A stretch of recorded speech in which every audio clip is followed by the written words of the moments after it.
Hawaii Book and Music Festival. Hello to all of our attendees. My name is Taylor Bogan. I am here to talk about a piece of musical works that I have been planning for the last year or so. This is going to be my thesis to graduate the University of Hawai at Manoa. I am directing and starring in the children's musical Interstellar Cinderella, which is a modern or futuristic, I should say, take on the classic fairy tale Cinderella, but with a little bit of a twist to the ending. I am a third-year MFA student in the TYA, that's Theater for Young Audiences program at the university. So like I said, this is my final year and the final piece that I am showing for myself. And I am thrilled to be here to share some of that process with you and to also share some of the amazing source material, which is the children's book by the same name by author Deborah Underwood. I'd like to take this time to introduce my two fabulous actors who are here with me, who are a part of this production and have made it so special. So I'm going to pass it over to Karese and Jill. Karese, if you want to start us off and introduce yourself and what you are doing as a part of our production. Hi everyone, my name is Karese Kaw-uh and I am a first year Theater for Young Audiences MFA major at UH Mānoa. And I play Hulla. She is a very mean stepsister, but that is my character. So Jill? Hello, I'm Jill Jackson. I'm a first year MFA and 2IA student at UHM, and I am playing one head of the two-headed fairy godbot. Super cool. Awesome. And these guys have been such an amazing part of the process. These auditions, although our show is officially going to be streaming for wherever you may stream shows, starting October 22nd, as is the way of many theater productions, is many people don't know how long it takes to essentially arrive at that show process. So these guys auditioned for me all the way back before they were on island, before they had started school. They were auditioning for me at the end of our last semester in the springtime. And so throughout this summer, we have all been in our respective places, getting the chance to look over the material and start our character work. And as soon as we started the semester at the end of August, we started our rehearsals and have been going ever since. We're now running our show most rehearsal days and cleaning up and getting ready to make it performance ready for everyone. So I'd like to talk a little bit about the inspiration for where the show came from. I'm going to share a few slides with you. When I was thinking about the show Interstellar Cinderella and thinking about my thesis, I wanted to find a piece that was going to be a blend of all of the things I love about performing and that I love about children's theater specifically. So I was looking for a story that could empower women, empower young girls specifically, and also teach just a valuable lesson about the kindness and help that you can show your friends and how that really transfers to making you a better person as well. And because I was a voice teacher for 10 years before I began my journey as a graduate student, I really was interested in incorporating music and musical theater specifically into my final performance. So Interstellar Cinderella seemed like the absolute perfect blend of all of the things that I love. But my main inspiration when I originally found this book and then later on this musical was my younger siblings. I have 3 siblings right now who are all under the age of 10. So they are in the prime demographic for this book and this musical, and I remember watching them learn the phases of the moon with Oreo cookies. As you can see in the picture, each page shows you how to make a different phase of the moon, and I thought that was so lovely, and I loved the way they were so excited to explore space and to explore learning in sort of this hands-on way. And once I found this show, it just felt like the perfect mix, and it was something that I knew that I could show my siblings and be really proud of the product. And also, as much as the musical is very similar to the book in many ways, there are also changes in aesthetics to the first run of the musical. And for me, I wanted to take a trip back to the source material itself, which was the book by Deborah Underwood, and so I was really inspired by the colors and the aesthetics of the book. So for our show poster, this image right here of Cinderella and her little mouse Murgatroyd sort of looking up at the sky and dreaming about their lives and the ways that they can change the world seemed to really sum up everything that I was hoping to get from this show. So that was a major source of inspiration for our actual poster for the show itself. Yeah. So playing, as you can see in the images, the stepsisters, they are so fun. Like their characteristics and their faces, just the way that the illustrations are, just showed a lot. And so then when we got into the book, or for the script, just reading all of the characters and how they were portrayed, I could just imagine these mean stepsisters. And just their characteristics based on reading the book itself. So that was that was pretty fun to see. Yeah, and for me, in the book, we have a fairy god bot, which is so fun, and I I love that. And in the show, we have a two-headed fairy god bot, which is just awesome because, you know, we have this robot mouse and then we have a two-headed fairy god bot, and they are portrayed differently in the show. We have a puppet mouse and then we have two humans for the fairy god bot, and that's been really fun to kind of find a dynamic duo within the fairy god bot character. Absolutely. And one of the things I think that has been an important part of the journey is that this book is obviously a very short children's book. And the exciting part about being in this show is that it is a full 50 to 60 minute long production that gets to expand on all of these characters that we never maybe got to see a redemption of or what their dreams were.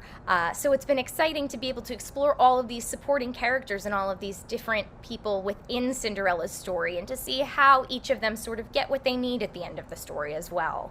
A lot goes into the production. Obviously, we have designers of all sorts. We have a set designer and a props designer who, like Jill and Karese had mentioned, we have a large robo mouse that is controlled by one puppeteer. And we also have an amazing costume designer, Jessie, who put together these amazing renderings that we then got to see get constructed and created. And then we got to see, you know, these characters come to life when the actors were able to come in person and try these costumes on. What has the costume process been like for you guys, Karese and Jill? Did it help you get into the character to be able to get, you know, your costume pieces or your wigs or your makeup? Absolutely. Our costume designer is amazing, just so amazing. And the moment, especially as an actor, you know, it's one thing to take the character, like you're portraying it, you're telling a story on stage for people. But when you're in costume and when you have this makeup on, I think it's transformational. It just boosts, it adds to the feeling because here it's coming to life. And so the process, we had a couple of fittings and we tried on different things just to make sure they fit and constantly trying to see measurements. But then with makeup, we also we did makeup fittings to try on makeup, and we wear wigs in the show. So I have this bright, tall green wig, just so it's like, okay, how can this stay on my head? How am I supposed to move, or how does this affect my movement? But in reality, it just boosts this character so much. It's great. So these are some of our promo pictures I'll share with you all. This is a preview of some of our costume pieces, some of the promo for the show. We have Prince Astral. As I mentioned, we were very inspired by the books. So keeping him in these purple colors was something that had been talked about early on, that we wanted it to feel bright and colorful and to maybe not follow the norms of what we think a prince may look like, and to let him have a little bit more fun. Here you can see a preview of our wonderful robot Murgatroyd, who is made by our designer Kara. He is able to be fully wheeled around the stage and is essentially almost as tall as our puppeteer himself. So he is life-size and we interact with him. He has a movable arm, so he can actually grab things, he can wave, he can really interact. He also has the ability to blink his eyes and his eyes light up. So there is actual animation going on within the puppet that our wonderful actor Gage has been able to just really bring him to life in such a wonderful way. So that's been thrilling to watch. And we also have over here some more promo pictures. We've got this beautiful picture of Prince Astral with his curly purple hair. And as Karese mentioned, the wigs only get larger and larger from here. And we get to see some of our planets in the background here as well, which is very exciting. Our lighting designer, Claire Paul, is going to be able to project things onto our planets. So you'll see rocket ships flying across the stage. We have sound effects. And all of those elements, as we draw closer to the show, which is a little under 2 weeks away, we really get to see those start to flourish in this environment. All right, so that was a little taste of Rocket Ship Run and what you can expect from our production when we do perform. And like I mentioned, it is going to be going up around October, which is so soon, October 22nd. We're about 2 weeks out from the show now. We have our tech week starting on the 16th, and that's when we do all of the lighting cues, all of the sound cues, and when the official show will be ready to run. So Jill and Karese, what was it like to work with our choreographer Jessica, especially on Rocket Ship Run, which was such an interactive one? What's that process been like for the both of you? It's been great. Jessica is a fantastic choreographer. I don't come from the most dancey background, but Jessica really works with us so well, and the way she explains the choreography. So yeah, we just kept practicing. She taught us in small segments, and then we pieced it together kind of like a puzzle, just learning or finding the different bits and then putting them all together, which has just been wonderful. I think, yes, Jessica is so good at creating very creative choreography that also looks good on everyone, and everyone can pick it up and do it really well and do a good job with it. But it's so imaginative, and it's so fun to watch her choreography on my fellow cast members, and then also to do her choreography myself.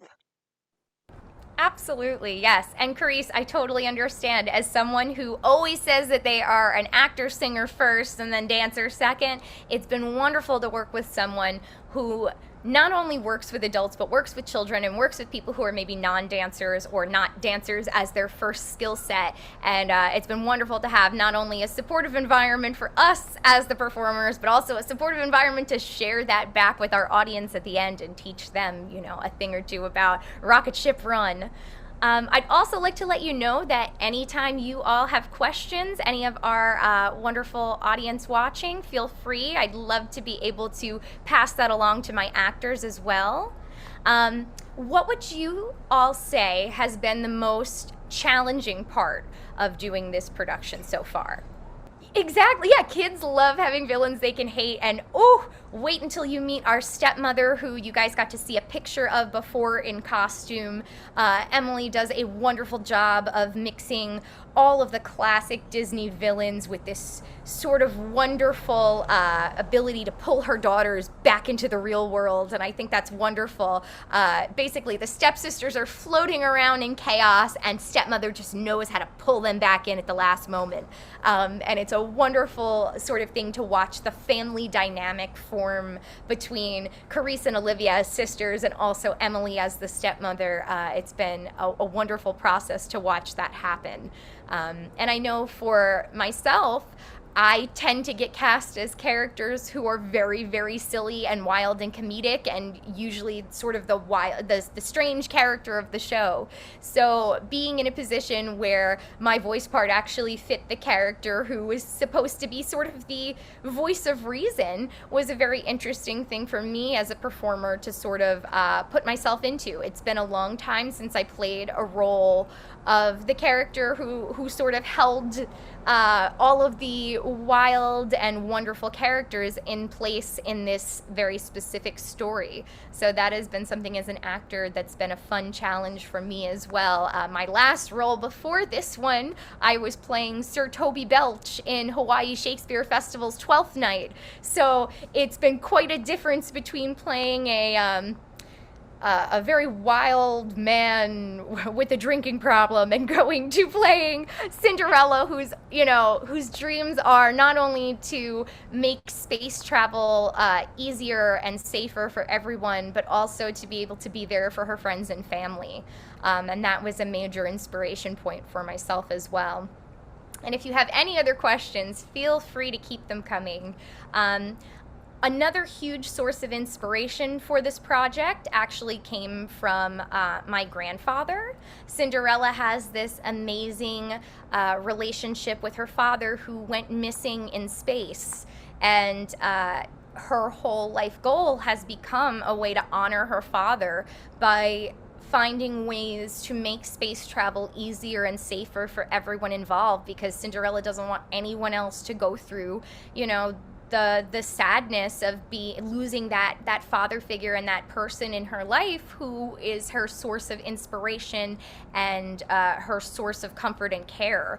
And for me, sadly I lost my grandfather recently, and it was a major inspiration for me to be able to take this show and everything he had always hoped for me, which was to be a performer and teacher for children, and to be able to put it up is in a way sort of my goal as Cinderella and as the director, as sort of honoring this father figure and this role model in my life who meant so much to me and was such a source of inspiration for me. And yes, exactly, a modern, proactive feminist take on Cinderella. It's exactly what I was hoping for, because I love fairy tales, and I know that sometimes they can feel a little outdated and maybe don't align with everything that we're hoping to pass along to young boys and girls. And for me, this was the perfect way of taking what Cinderella's power always was, which was really, every princess has their own sort of way of showing their power and their courage. And for Cinderella, it was her kindness and her unwavering sort of faith and kindness. And so that was a huge part of, no matter where this is set, no matter what the outcome is at the end with her and the prince, it was important for her to maintain her goal of kindness over everything.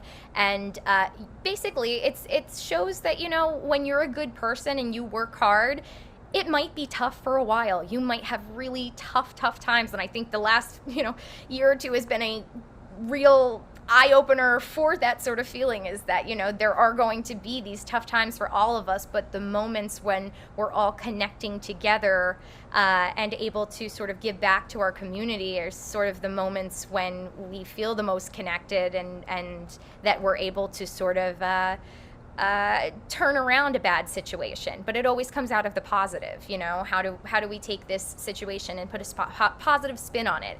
And I think that that's something that Interstellar Cinderella does so wonderfully.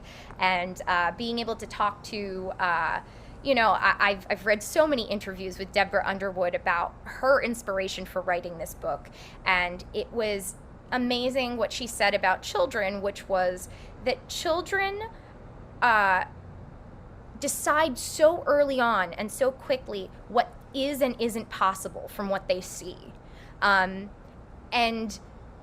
this show is a way of showing what is possible and what maybe we haven't seen or don't have enough exposure to for young children.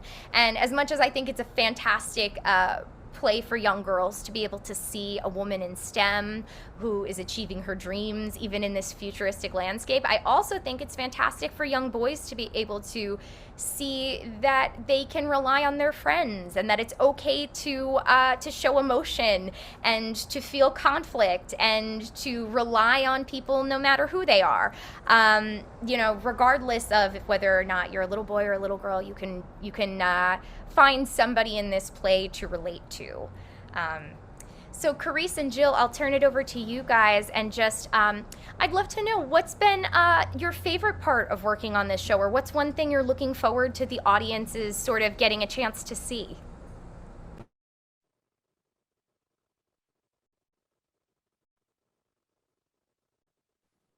Oh, I'm excited to just share this piece. One with all of the creativity involved, and your design and your direction and everybody's hard work. Like that's just wonderful. I'm excited for everyone to see that. But I don't know.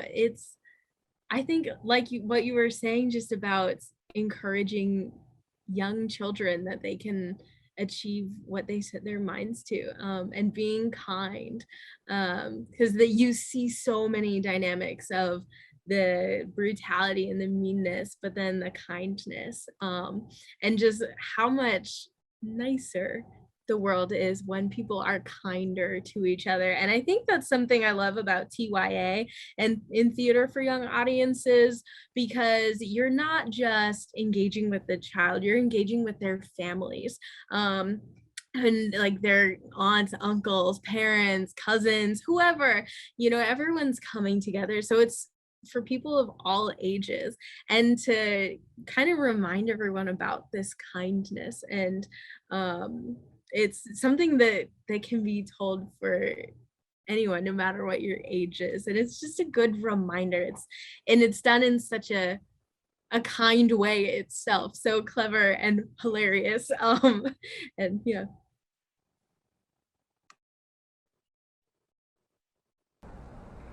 Jill, feel free to pop on if you have anything you want to add to the experience. Yeah, I mean, I love what y'all said. I especially one of the things that very first got me on board with this show was that it's a different and new kind of role model for young girls and for young boys. And I really love that, and I really love being able to help tell that story, because we can just expand children's ideas of what is possible, and I think that's really cool.